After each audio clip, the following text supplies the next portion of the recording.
Welcome to Classic Comedy of Old Time Radio. I'm your host, Ron Eckelbarger. Today we have Bob Hope, but we have him in a little different type of show. I'm pleased to present to you a show made specifically for the fighting men and women of World War II. It originally aired on July 7th, 1942.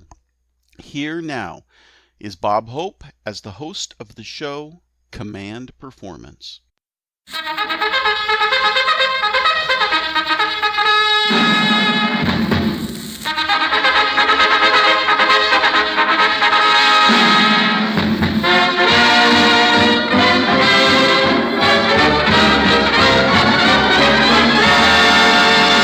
Command Performance USA, the greatest entertainers in America, as requested by you, the fighting men of the United States Armed Forces throughout the world. Command Performance, presented this week and every week till it's over there.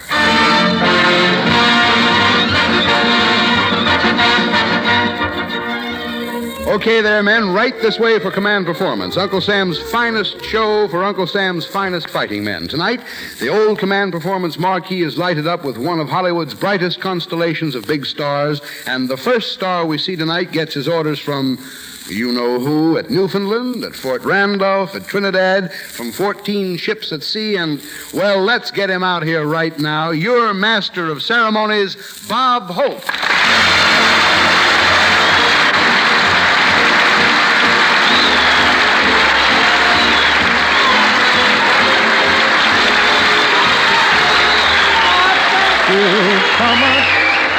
Say, thank you, Paul Douglas, and hiya, fellas.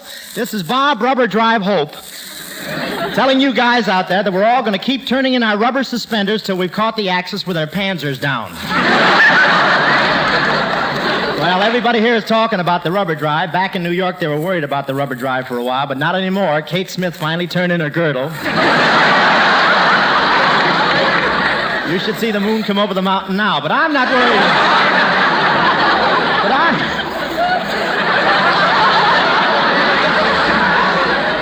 But I'm not worried about the rubber shortage. I've got 4 new tires, and I put them all on my front wheel. I want them to be where I can watch them. But I want to tell you, this rubber situation is really serious. Last night, 3 fellas broke into my room at the Knickerbocker Hotel, jacked me up, and stole my hot water bottle. But it's not my tires I'm worried about, it's gas. No kidding.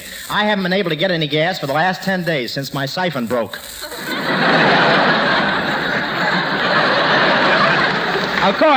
Of course, there's a shortage of automobiles, but I don't see anything wrong in riding horses.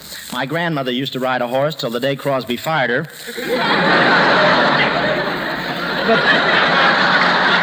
All right. Thank you, losers. But you know, people will have to use all forms of transportation. Imagine Lana Turner bouncing down the street on a pogo stick. That's all, brother. But it's really great being back in Hollywood after 2 months in the East. First night back, I was on duty with all the air raid wardens in North Hollywood. They kept us busy all night, dimming out W.C. Field's nose. The next night, I had a date with Hedy Lamarr. It was real chummy driving around in the dark. I was just about to kiss her when there was a loud explosion. I thought it was a blowout until I found out she was chewing bubble gum and I had a toothpick in my mouth.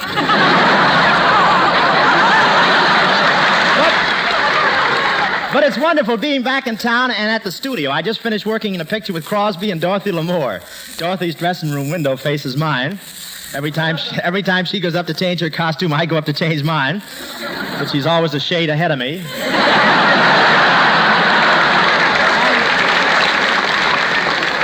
The picture's called The Road to Morocco, and in it, Dorothy does a great dance. She does an imitation of Gypsy Rose Lee doing the dance of the Seven Veils. It's a wonderful takeoff. And after that, Crosby and I wander through the desert and wind up at a harem. Harem, that's Egyptian for having a wonderful time. Crosby and I sneak into this place and find out that it's a real Turkish harem, so as soon as I get alone with the girls, I start talking Turkey. But there's a big... I paused there, silly man. But there's a big eunuch there with a long-handled knife. You know what a eunuch is, don't you? That's 4F in anybody's army.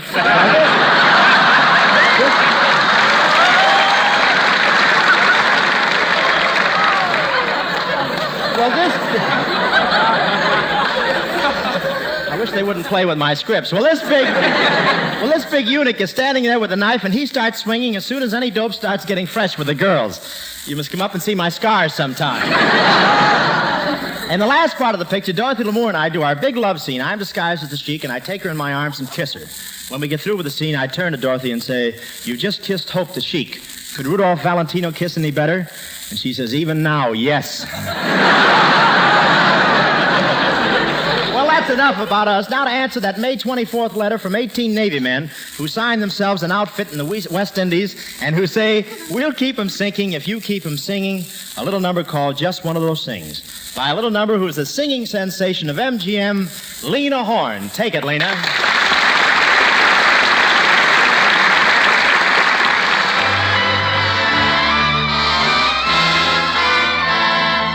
It was just one of those things, just one of those crazy things, one of those bells that now and then ring, just one of those things.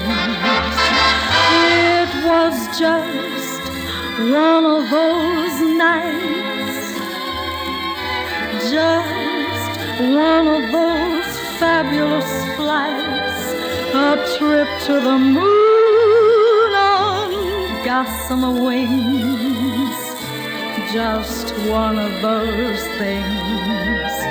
If we thought a bit of the end of it before we started painting the town, we'd have been aware that our love affair was too hot not to cool down.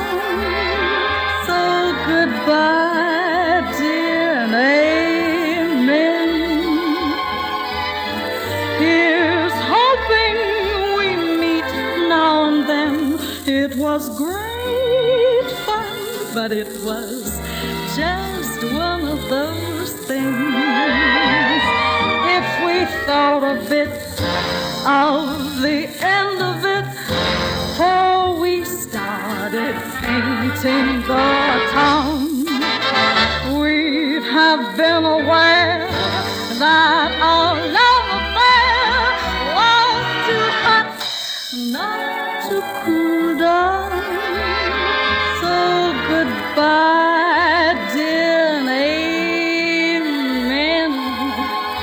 Here's hoping we meet now and then.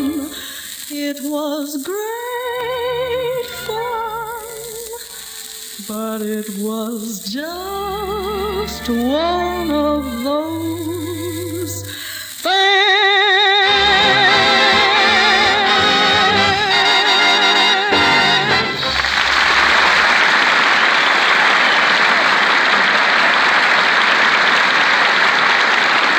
Yes, sir, that's for that outfit in the West Indies. Thank you, Lena Horne, and thanks to Victor Young of Paramount Studios, conducting Local 47's Command Performance Orchestra tonight.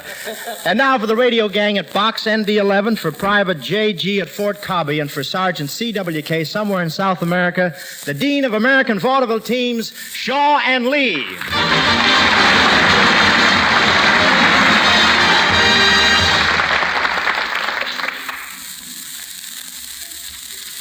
Our scene is the Tiptoe Manor apartment house. Mr. Shaw has been ordered by his doctor to get absolute peace and quiet, so he is looking at a very quiet apartment on a very quiet street. As the scene opens, Mr. Sam Lee, the rental agent, is showing Mr. Shaw through his new apartment. Everything is very quiet. Mr. Shaw, I know you're going to be very, very happy here at the Tiptoe Manor. Good. The doctor says I must have absolute rest. And not are you sure it's quiet here? Oh, positive. We have no dogs, no cats, no drinking, no wild parties, and no beautiful women running into your apartment in the middle of the night. Quiet, this place is the Sphinx. It certainly does. Shh, not so loud. Remember, this is Tiptoe Manor. Quiet all the time. That's good. I can't sleep. I've had insomnia ever since I was a little kid. A kid with insomnia? Ridiculous. Did you ever hear of the Sandman? Sure. Well, what time did he come to your house? Right after my old man went to work. I'll leave you now. I know you want to get some rest. Oh, by the way, there's one slight noise you may hear from time to time. One slight noise? Yeah, but it won't bother you. It's very slight. See? That isn't very loud, is it? Don't shout. I use the Murphy phone. Very, very quiet trains. In fact, it gets so quiet around here, you can hear a pin drop. What do they use around here for pins? Crowbars? I will leave you now to the peace and tranquility of Tiptoe Manor. Goodbye. Thank you.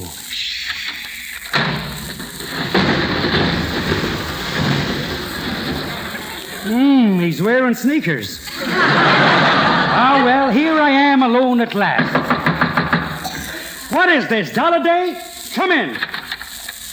Pardon me, buddy. What do you want? I'm the tenant who moved out of this apartment this morning. Mind if I leave this under your sink? Leave what? 483 cockroaches. I'll just leave them under your sink. What for? Well, the lease says I gotta leave this place exactly the way I found it. So long. How do you like that? 483 cockroaches. Well, this housing shortage, a man should share his room. Oh, well, now to get some sleep. Nuts! Hello! Mr. Shaw, this is your next-door neighbor, Miss Penelope Prune-Purse. I need your help. There's a man hiding under my bed. A great, big, strong brute of a man. Yeah, what do you want me to do? Just lock the door from the outside, brother. That's all. Nice, quiet place. All I need now is a noisy radiator. Thank you. What now? Come in. On approval. Who are you? The plumber. I gotta fix your radiator. Well, go ahead, but be quiet. I've got to get some sleep. I'll be in the boudoir. The what? Boudoir. What are you sleeping? My underwear. All right, go ahead with the radiator. But for heaven's sake, keep quiet. Oh, don't worry about me. I'm the quietest plumber in town. Die-die-die-dee, die-die-die-dee. Deep in the heart of Texas. Wait a minute, I can't stand it any longer. Trains, cockroaches, old maids, plumbers. I gotta have peace. I gotta have quiet. If you want to fix something, fix that big hole in the window. But there isn't any hole in the window. Well, there is now.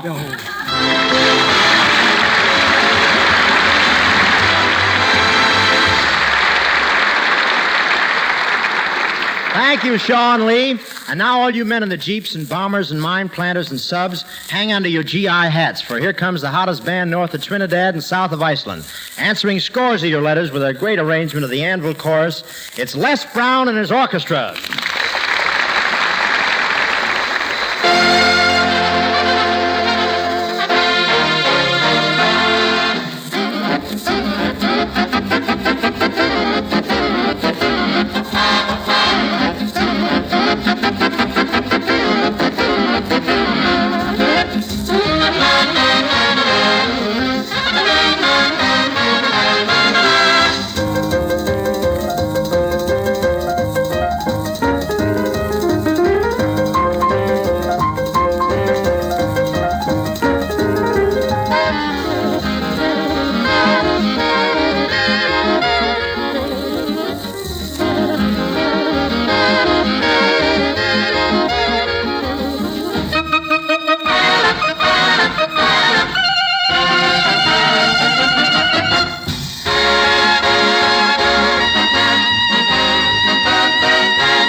Cool my wedges. Thank you, Les Brown, and your swell band. And now, fellas, as you know, Command Performance gets a lot of unusual requests. Remember the guy who wanted Carol Landis to sigh? That's all, brother, just sigh. And the soldier who asked for the voice of his favorite girlfriend, Queenie, a Cocker Spaniel. And the boy who just wanted to hear some Indiana farm birds again. Well, Command Performance paid off in those letters. And now here we go again from Private PWB somewhere in Australia. Dear Command Performance, I was strictly that boy who used to think the West Coast was a couple of stops past Hoboken. I'm sure getting around now, but there'll never be another place like New York. In my bunk last night, I thought, wouldn't it be swell if Command Performance could take all us guys from New York back home for a minute? And here's the way to do it. Just give us an earful of the good old hurdy-gurdy man. Your wish is our command, fella. He's coming down the street right now, the hurdy-gurdy man.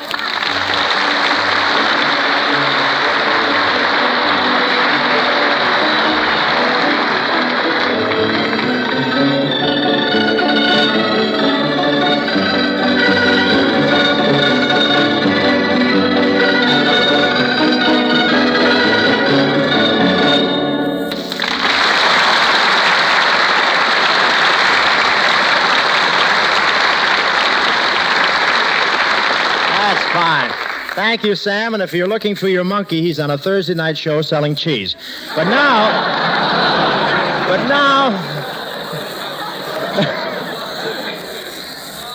to answer a lot of mail for a certain gal that all of you know. At Fort William Davis, Sergeant B.N.P. wants her to sing for AOS of Panama. 10 men in the Canal Zone sending orders for her. The Marines at Balboa and Private J.E.E. and the sailors of Boys Town, Pearl Harbor, with an eye for beauty and talent. All these and scores more of you asked for. So, fellas, here she is, back again by worldwide command of the AEF to sing Till I Live Again, Ginny Simms.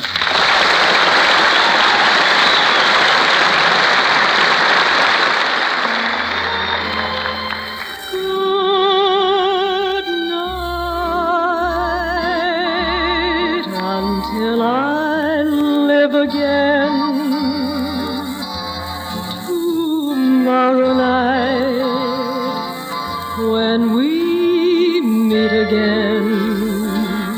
I won't be me until I see your charm. I'll hold my breath until you're in my arms. Good night until I live again. Tomorrow night when you're with me once more. Believe me, each time you leave me, I die a little. So good night until I live again.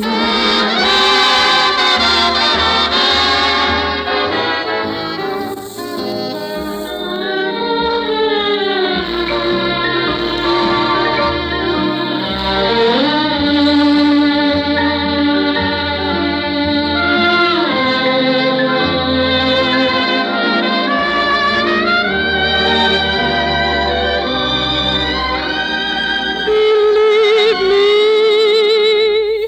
each time you leave me, I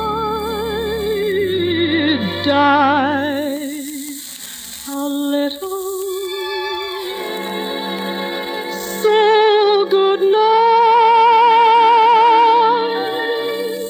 until I live again.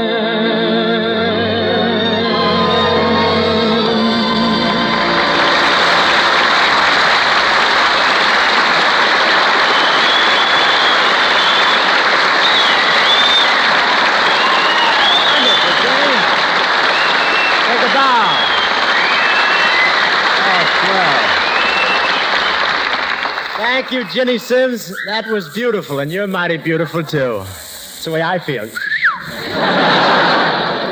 Oh, you're really pretty. You know, that's the way with me, though. I work with so many beautiful girls like Ginny Sims, Madeline Carroll, Dorothy Lamour, and Paulette Goddard. Then at night I go home and dream about Indians. I have the toughest... I can't understand. I think I'll throw away my Gene Autry gun. But, you know... It was really... And now, fellas, our first complaint in 21 shows. 12 sergeants in North Ireland write to us on May 16th and say this. Our show is wonderful except for two things. First, it's only a half hour. Second, we haven't yet heard our favorite actress. So we command you to give us Rosalind Russell. Oh, well, we'll get to it. With 12 of us signing this letter, call it a petition instead of a command. Petition, command. What's the difference, sergeants? As long as you're happy, you better be, for here she is, lovely Rosalind Russell.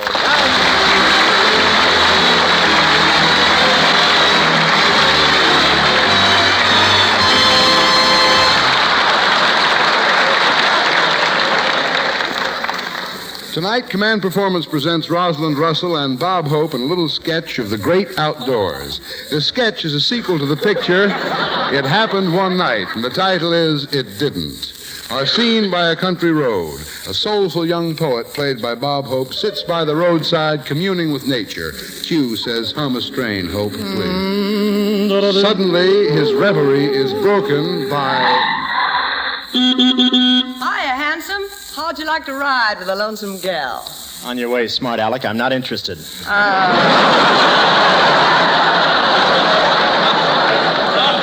Now, come on, gorgeous. Now, don't you play hard to get with me. Now, come on, hope in. I mean, hop in. Well, I won't, and if you don't stop annoying me, I'll call a policeman. Oh, sugar, how about a break? Defrost. Melt. Come on, give me a tumble. I'm not in the habit of tumbling with strange women. At these prices, especially when I don't know them. Now, scat! I happen to be very busy. Doing what? I'm a poet, and I'm writing poetry. From the look on your face, it must be blank verse. Oh, well, you may not know it, sister, but you're talking to America's Bard of the Billboards. Oh, you mean you write those funny little advertising poems on the side of the road? What else? The Burma Shave Irving Berlin, that's me. Well, have you published anything lately? Well, here's my latest, hot off the boards. For chicken dinners, beer or gas, try our service, strictly class. Where can you find that welcome smile? At Terwilliger's Tavern, a quarter of a mile. How do you like it? Well, it's not going to make Noel Coward take in washing. Well, here's one with a little more class. You will find our journey's end down the road around the bend. Tourist cabins are real delight, so do drop in 6 bits a night. I just wrote that. Can you think of a good place to put it? Don't tempt me.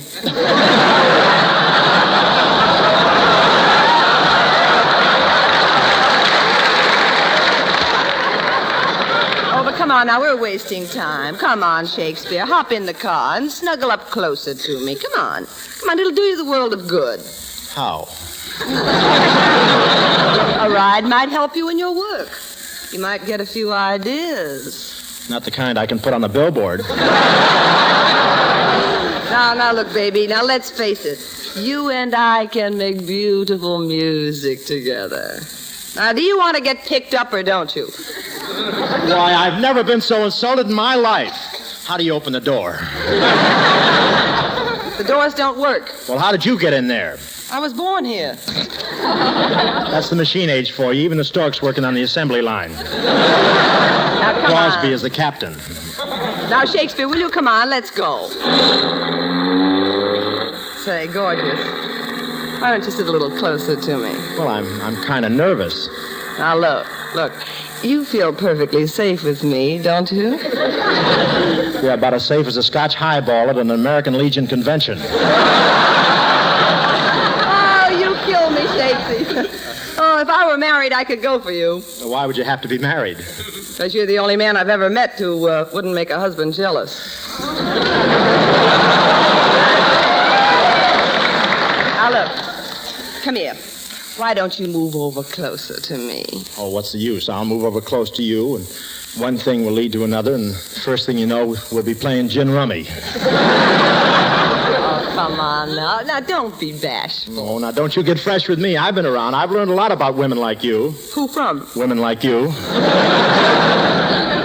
Now, are you going to be a nice boy and put your arm around me, or aren't you? Listen, I've never said this to a girl before, but Yes? I think I'll get out and walk. Oh, no, you can't do that. You're 10 points to me. I'm what? Look, Shakespeare, I'm on a scavenger hunt. If I bring in a crummy-looking hitchhiker within 20 minutes, I get 10 points. Well, do you think I'm crummy enough? It's a cinch. Now, really, but if he kisses me, I want to tell you, I get 12 points. And if he falls in love with me, I get 15 points. Well, don't look now, lady, but your 10 points are getting out of the car. No, you don't. Now, I've still got 18 minutes left to make 5 more points out of you. Tell me, have you ever kissed a girl on a bumpy road? What do you think? I got a nose like this.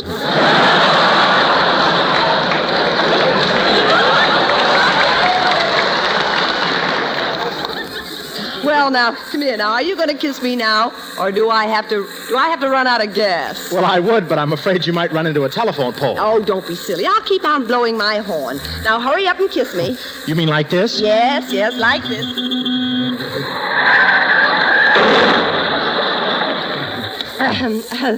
Don't look now, but you got a worse nose than ever. Don't look now, but you just got 15 points.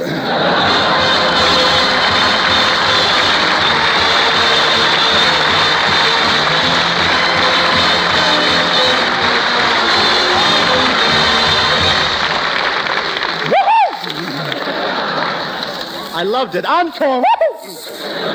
Say, that was swell, Roz. I certainly enjoyed being here on Command Performance with you. Thank you, Bob. Oh, and Roz, tell me, are you really if a fella did go out riding with you, would you really, that is, oh, you know what I mean. I certainly do, Bob. What are you doing tonight after the broadcast? Me? Well, isn't that a coincidence? I don't have a single thing to do. Well, Bob, anytime you want a date and a cozy tete-a-tete, there's just one thing for you to do. Call Van Nuys, 6132. Is that your number, Rosalind? No, that's the YWCA.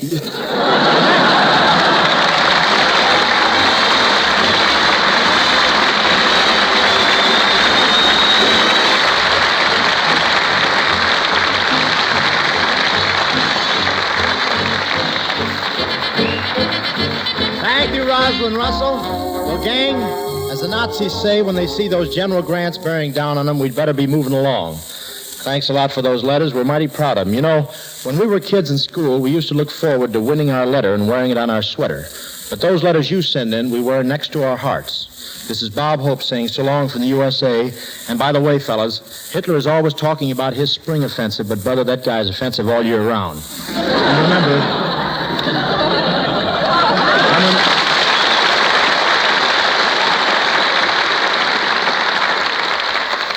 And remember, fellas, Uncle Sam will spring the offensive from now on, and after that, it'll be the last fall for Hitler. So long, fellas.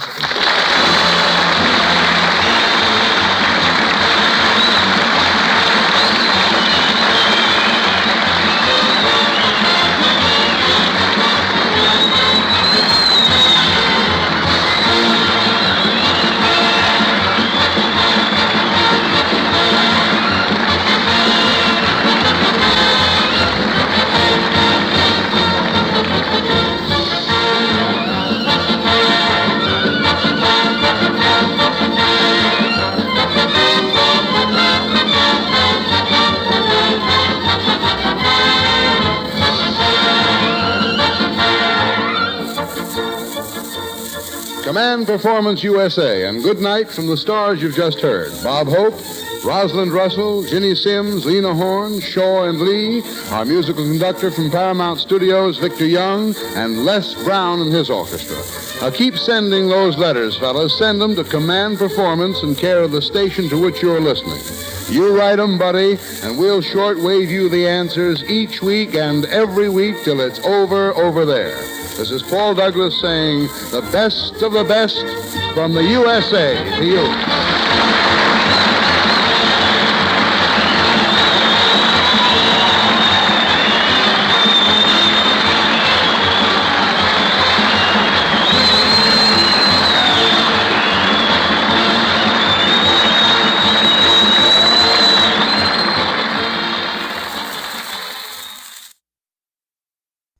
Performance, which aired from 1942 to 1949, was a show that only aired on the Armed Forces Radio Network and nowhere else. Well, there were one or two small exceptions, but for the most part, it was only for service personnel. It was transmitted overseas by shortwave at first, but that was changed to transcription disc because shortwave sound quality was just too poor. The stars volunteered to do these shows, which were done exclusively for the troops, based on requests made by the troops. You heard the type of request that they made in today's episode. Now, please send your questions and comments to host@classiccomedyotr.com. Come back next Wednesday for another episode of The Pepsodent Show starring Bob Hope, and check in on Friday for the next installment of The Life of Riley. Until Friday, in the words of Dave Barry, never, under any circumstances, take a sleeping pill and a laxative on the same night.